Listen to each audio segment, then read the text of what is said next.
Hola queridos compañeros de estudio bíblico, gracias por acompañarnos y recuerden ustedes que estamos leyendo las Sagradas Escrituras en el programa 5x5x5, compártelo con alguien y yo sé que la gran mayoría de la gente no tiene interés de profundizar un poquito en las Sagradas Escrituras, pero de vez en cuando te encuentras con alguien, invítalo a participar, envíale la conexión y podrás quizás compartir con esa persona este maravilloso camino de las Sagradas Escrituras. Hoy nos toca algunos capítulos del 8 al 12 del libro de Levítico y encontramos que este libro, como mencionamos anteriormente, su bosquejo es simétrico, es decir, empieza y termina con rituales y luego tanto después de los rituales o antes encontramos el tema del sacerdocio que nos ocupa el día de hoy. Además de eso, el tercer tema que se repite luego es santidad. Y en el medio de estos temas encontramos el día de expiación, el día muy importante para el pueblo judío. Así que les invito a continuar en esta lectura de las Sagradas Escrituras y a compartir juntos algo de lo que el Señor nos habla a través de la lectura que puede enriquecer a los demás oyentes. Esto es lo que hace a este estudio tan importante, el hecho de que ustedes también pueden participar y compartir algo de lo que Dios les dice. El tema de este libro es la santidad. Y en estos capítulos, como mencioné anteriormente, hablamos del sacerdocio, sus vestiduras y su investidura, es decir, su nombramiento, específicamente de Aarón y de los hijos de Aarón. También tenemos lamentablemente la caída de los hijos de Aarón y la caída espiritual y lamentablemente su ejecución, el juicio de Dios sobre ellos. Y la santidad como se revela en la diferenciación entre lo puro y lo impuro. Los capítulos 8 al 10, 3 capítulos dedicados al sacerdocio y luego de 11 al 15 lo que tiene que ver con la diferencia entre lo puro y lo impuro, lo sagrado y lo profano. Este tema, el tema de la santidad, la separación del mundo y de las cosas del mundo, me fascina porque creo que es uno de los temas menos entendidos y de las virtudes divinas menos entendidas. No porque pretendo entenderlas, sino porque me fascina el misterio y el impacto de entender y de no entender con claridad la santidad de Dios. Estuve viendo el origen de la palabra. Hay diccionarios bíblicos, por ejemplo, Strong es uno de los diccionarios bíblicos más reconocidos. Y cuando busco el significado de esta palabra, me gusta también buscar el origen etimológico de la palabra, de qué término viene. Lamentablemente cuando lo busco, dice que el término es Odesh, es la santidad divina. La santidad es como un lienzo sobre el cual el libro de Levítico está dibujado y todas las Sagradas Escrituras están las escenas, las historias, la teología está está pintada, por así decirlo, en el lienzo de la santidad divina. A veces no la vemos a primera vista, pero es el trasfondo de la santidad divina. Y como les decía, cuando trato de investigar, me dice el diccionario Strong acerca de la explicación del origen de la palabra. Escuche, de una palabra fuera de uso, de una palabra fuera, la santidad, una palabra fuera de uso, de ahí proviene. Y creo que nuestra sociedad y la sociedad a través de los siglos han dado fe de que hemos dejado atrás este tema de la santidad divina. y no le prestamos la suficiente atención. Quizás es por nuestra culpa o nuestra culpabilidad que nos impide ver con claridad o apreciar, o por nuestro temor, por nuestra pecaminosidad, que le demos tanto a esta palabra. No tiene que ver con una aureola en la nuca, tiene que ver, como la mayoría de los eruditos dicen, que tiene que ver con la separación del mundo. Tanto en el Nuevo como en el Antiguo Testamento, en los dos idiomas, la idea es de separación de las prácticas y de los conceptos del mundo. Con esto en mente, vamos al capítulo 11, lo santo y lo profano. He escogido cambiar un poco el orden para que nuestra conversación sea fluida y que podamos terminar con una nota alta en nuestra meditación. El Señor habló de nuevo a Moisés y a Aarón y les dijo: digan a los israelitas, estos son los animales que se pueden comer de entre todos los animales y estos no. Y nos preguntamos por qué, qué significado o qué impacto tuvo o tiene esa diferenciación entre la alimentación en el caso del capítulo 11 o de los rituales higiénicos que tienen que ver en el capítulo 12 con la maternidad. Bueno, nos preguntamos por qué. Bueno, quizás es para que aprendamos a obedecer cuando no entendemos la razón por la cual se nos pide que obedezcamos.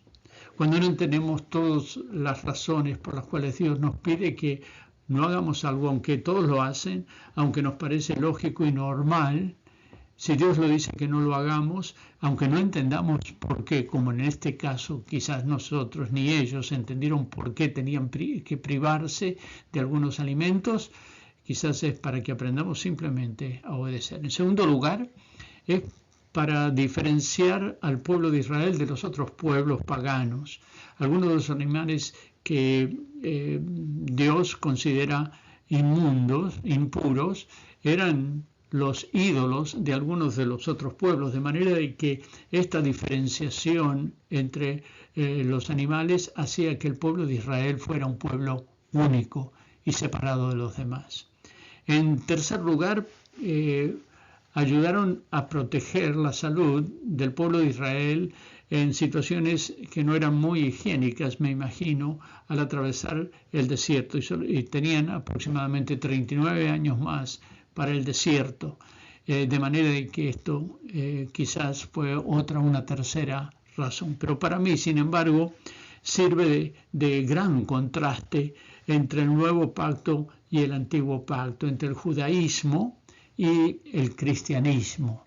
De manera de que no seamos llevados por todo viento de doctrina que nos quieren llevar algunos al Antiguo Testamento, a las prácticas del Antiguo Testamento. Y si no vamos a practicar lo más importante, los sacrificios de los animales, ¿para qué vamos a guardar todo lo demás, verdad? El nuevo pacto con un sacrificio nuevo y vivo, una vez para siempre, como nos dice Hebreo, hecho por Jesús en la cruz, nos abre la entrada a su presencia de una manera extraordinaria y amplia que el Antiguo Testamento nunca podría ofrecernos. Pero en términos de contraste con el Nuevo Testamento, no puedo dejar de pensar que en Hechos capítulo 10, verso 15, como lo veíamos no hace mucho tiempo, cuando en una visión Dios se revela a Pedro de nuevo por segunda vez con una voz que le decía: lo que Dios ha limpiado, no lo llames tú impuro. Y esto tuvo que suceder 3 veces para que el apóstol Pedro aceptara que realmente Dios no hacía distinción ya en el nuevo pacto acerca de la alimentación. Esto sucedió 3 veces e inmediatamente el lienzo fue recogido en el cielo. Pero Pedro y todos los demás debieran haber recordado las palabras del Señor Jesús en Mateo 15, cuando Él dijo que no es lo que entra en la boca lo que contamina al hombre, es lo que sale de la boca lo que contamina al hombre, porque lo que sale de la boca sale del corazón, y eso es lo que, ¿y qué es lo que sale del corazón? Toda clase de pecado, malos pensamientos, homicidios, adulterios, etcétera, etcétera. De manera que estamos luchando con otro tipo de contaminación, la contaminación que tiene que ver con el aspecto moral. Y quizás cuando pienso en el Antiguo Testamento y la idolatría en el Antiguo Testamento, quizás no era tanto los artefactos que ellos, ante los cuales se inclinaban, como el becerro, como el sol, etc. Quizás no era tanto el ídolo en sí mismo, sino todo lo que, la inmoralidad que rodeaba a la adoración, donde había excesos de toda clase en las prácticas, y quizás lo que estaban adorando es lo que adora lo mismo que adora la sociedad moderna, el placer.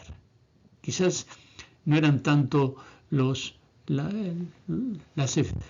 imágenes, sino lo que esas imágenes representaban, lo que causó tanto dolor al corazón de Dios y tanta dificultad en la relación con su pueblo.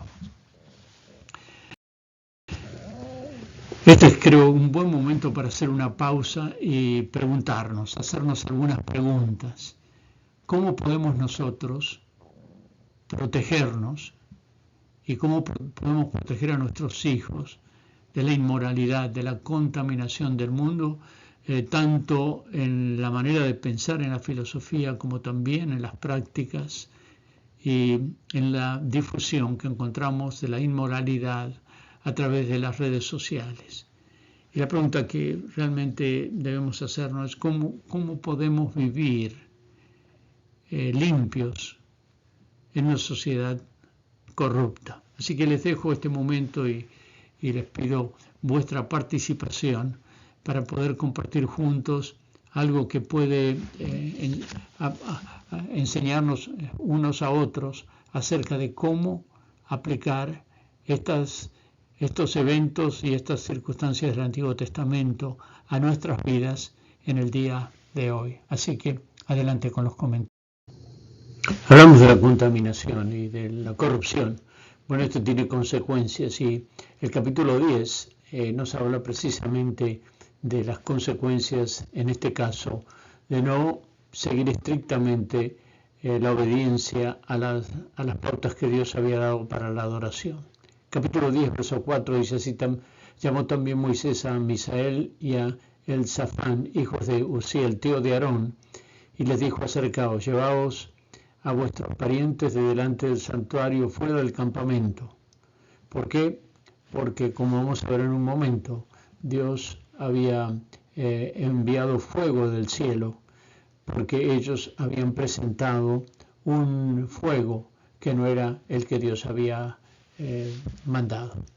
Luego Moisés dijo a Aarón y a sus hijos Eliezer e Itamar, otros 2 hijos, tenía 4 hijos varones: no anden con el pelo despeinado, ni se rajen los vestidos, no salgan de la entrada de la tienda de reunión. Esta era la manera en la cual ellos debían guardar luto. Ni tú ni tus hijos deben beber vino ni licor cuando entren en la tienda de reunión. También enseñarán a los israelitas todas las leyes que el Señor les ha dado, para evitar que otros sufran las consecuencias que sufrieron los otros 2 hijos de el sacerdote Aarón por no ofrecer el fuego que Dios había mandado. Y aquí encontramos la triste circunstancia de una familia que se encuentra afectada precisamente por la desobediencia o la iniciativa propia, por decir algo así, de sus 2 hermanos. Y lo que más me llama la atención es el silencio de un padre que está viendo todo esto ocurrir delante de sus ojos. Y fíjense lo que ocurrió. Nadab y Abiú, los dos hijos que pecaron, hijos de Aarón, ofrecieron un fuego que Dios no mandó, y de la presencia del Señor salió fuego. El fuego del cielo ocurre 12 veces en las Sagradas Escrituras, en el Antiguo Testamento. 6 veces en forma benéfica, Levítico 9, Jueces 6, Jueces 13, Crónicas 21, Crónicas 7 y Primera Reyes 18. Y 6 veces para juicio, Levítico 11, Números 11, 16, Job 1 y Segunda Reyes 1. Este fuego los consumió y murieron delante del Señor. Luego Moisés dijo a Aarón: esto es lo que el Señor quiso decir cuando dijo: los sacerdotes que se me acerquen tienen que respetarme. Les mostraré mi santidad y así todo el pueblo me respetará. Repito, nos cuesta tanto entender el concepto de la santidad divina que tomamos muy livianamente algunas de las otras quizás actitudes. A ellos, como leíamos anteriormente, ni se les permitía estar despeinados. Imagínense cómo Dios tomaría quizás las actitudes de algunos de nosotros tan frívolas, tan livianas, al entrar a la casa o a la mesa del Señor. Luego Moisés dijo a Aarón: esto es lo que el Señor quiso decir: los sacerdotes deben tener la responsabilidad de cuidar a los detalles para evitar las consecuencias tan tristes. Aarón se quedó callado. Verso 6 dice: luego Moisés dijo a Aarón y a sus hijos Eleazar y Itamar: no descubran la cabeza ni rasguen sus vestidos. Este fue quizás el día más difícil en la vida de Aarón. 2 de sus hijos habían muerto repentinamente bajo el juicio de Dios y él no pudo llorarlo. Me pregunto, ¿qué habrá pasado por la cabeza durante ese silencio? Aarón se quedó callado. ¿Cuántas veces no tenemos un amigo con quien volcar nuestra angustia y nuestra ansiedad? Lamentablemente vivimos demasiado solos y tememos tanto proteger nuestra autoimagen que no abrimos el corazón para descargar la pena, la angustia, el temor, etc. Me alegro mucho por aquellos que los domingos muchas veces pasan adelante buscando oración, buscando apoyo, porque es bueno compartir nuestras penas, nuestras angustias, nuestra soledad. Y siento muchísimo lo que este hombre tuvo que pasar, Aarón. Pero como dije, lamentablemente no hemos podido protegernos mutuamente desde siempre, y algunos líderes religiosos han caído con faltas mucho más graves que la de estos dos individuos, de Nadab y Abiú. Y hemos visto en algunos casos restauración y en otros no, lamentablemente. Y ahora sí quisiera hacer otra pausa para compartir quizás cuál debería ser nuestra actitud cuando una de estas personas que aparentemente por lo menos estaban muy cerca del Señor y por alguna u otra causa lamentablemente algo ocurrió en sus vidas y perdieron la huella, se desviaron del camino. ¿Cómo debemos reaccionar? ¿Cuál debe ser nuestra actitud con la caída de un líder?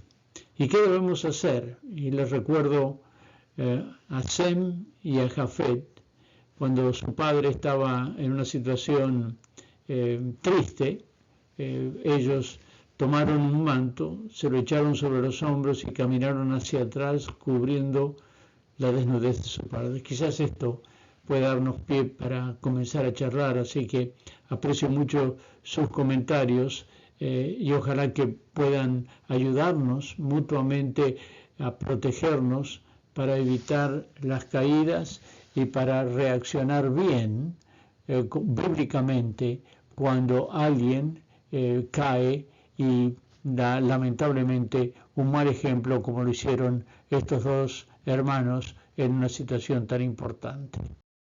Ahora volvemos un poquito hacia atrás, ahora el capítulo 8. Moisés y en primer lugar lava a Aarón y luego a sus hijos, dice, los lavó con agua, los vistió con las vestiduras de sacerdotes, esas vestiduras tan especiales y tan hermosas que habían sido preparadas y que vimos en los capítulos anteriores.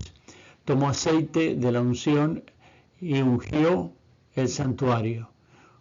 Y luego ungió a Aarón, derramando sobre su cabeza el aceite. Estos son los pasos para la institución del sacerdocio en el pueblo de Israel. Hasta entonces habían adorado cada familia, el padre era el sacerdote, por así decirlo, hasta que se instruye por medio de Moisés este sistema sacerdotal que comenzaría con Aarón y todos sus descendientes.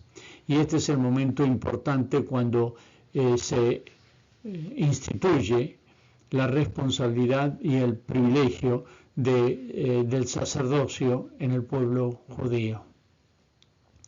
Moisés hizo traer el novillo del sacrificio expiatorio en primer lugar, untó los cuernos del altar para purificarlo, derramó el resto al pie del altar y luego quemó la grasa y varias partes en el altar y el resto fuera del campamento. De la misma manera que en los primeros 5 capítulos vimos varios sacrificios que incluían varios de ellos estos pasos. Luego hizo traer un carnero de la ordenación, es decir, ahora iba a investir a la familia de Aarón con la responsabilidad del sacerdocio. Y luego el canastillo, el pan, oblea o torta, y luego habría de tomar sangre y untar a Aarón la oreja para que oyera, es decir, obedeciera, untar la mano para que sirviera y untar el pie para que anduviera en los caminos del Señor, y de esta manera ungirlo para la responsabilidad del sacerdocio y en su lugar el sumo sacerdocio. Y estuvieron 7 días a la puerta del tabernáculo. Y les recuerdo el Salmo 84, cuando habla no del tabernáculo, pero habla del lugar de reunión, del templo, de la casa. Prefiero estar un día, prefiero estar a las puertas de la casa del Señor un día que 1000 años en moradas de maldad. Algunas reflexiones precisamente sobre este capítulo, sobre la consagración, la ordenación de estos hombres. Moisés ejerce el sacerdocio, en este caso él no es sacerdote, no es su misión de vida, pero hace lo que Dios le manda hacer, así se lo mandó a hacer y él lo hizo, aunque no era su llamado, quizás no era su misión de vida, como dije, sin embargo él es obediente y hace en ese momento lo que Dios le manda hacer. Moisés, por lo tanto, no tiene que hacerlo todo, no tiene que ser sacerdote, no tiene que hacer todas las funciones. Dios le da ayuda y Moisés respeta esta responsabilidad y este privilegio, lo respeta, no se siente celoso, no tiene envidia, nos da un gran ejemplo de un hombre de bien que al aparecer este importante cargo y darle a él la responsabilidad de instituirlo, pero no llevarlo adelante, no se queja, no pone ningún pero, etc. Y luego la actitud de Aarón y de sus hijos. Ellos no se lavaron a sí mismos, ellos tuvieron que ser lavados en una situación hasta cierto punto humillante, porque no creo que fuera de su agrado y de su deseo de que lo bañen. En este caso nos enseña que ninguno puede lavarse a sí mismo de sus pecados y que necesitamos otro, en nuestro caso a Cristo, la sangre de Cristo que nos limpie de todo pecado. Ninguno de nosotros puede lavarse a sí mismo de las manchas de la culpabilidad y de la responsabilidad por los hechos que hemos llevado a cabo. Sin embargo, por la gracia del Señor podemos ser lavados por la sangre de Cristo, limpios y perdonados. Y otra de las cosas que aprendo es que para servir necesitamos estar limpios, necesitamos ser lavados, necesitamos estar bien delante de la presencia de Dios. No podemos tratar de servir al Señor y estar lejos del Señor. No podemos tener dos caras, no podemos ser diferentes en nuestro hogar que lo somos en la iglesia. En fin, todas las cosas que ustedes saben y que lamentablemente muchas veces el mundo nos tilda de hipócritas precisamente por esta razón. De manera que encuentro en este acto tan importante una lección para mi vida también, que necesito estar limpio para servir. Y luego Moisés los vistió con ropas espléndidas. Y yo pienso en el Nuevo Testamento, cuando se nos dice de que hemos sido revestidos de Cristo, que se habla de vestidos blancos, etcétera, sin mancha, sin arruga. Me pregunto si así nos verán los ángeles, como con las ropas espléndidas con que Moisés vistió a los sacerdotes. Quizás nosotros nos menospreciamos a nosotros mismos y nos tenemos mal en nuestro propio concepto porque fallamos, etcétera, por tantas cosas, y sin embargo Dios nos ha sentado en lugares celestiales con Cristo Jesús, y probablemente los ángeles nos vean mucho mejor de lo que merecemos. Moisés consagró primero el tabernáculo y luego a los sacerdotes usando el aceite de la unción, símbolo del Espíritu Santo, sin el cual no creo que podemos servir eficientemente en la iglesia, en el reino de Dios.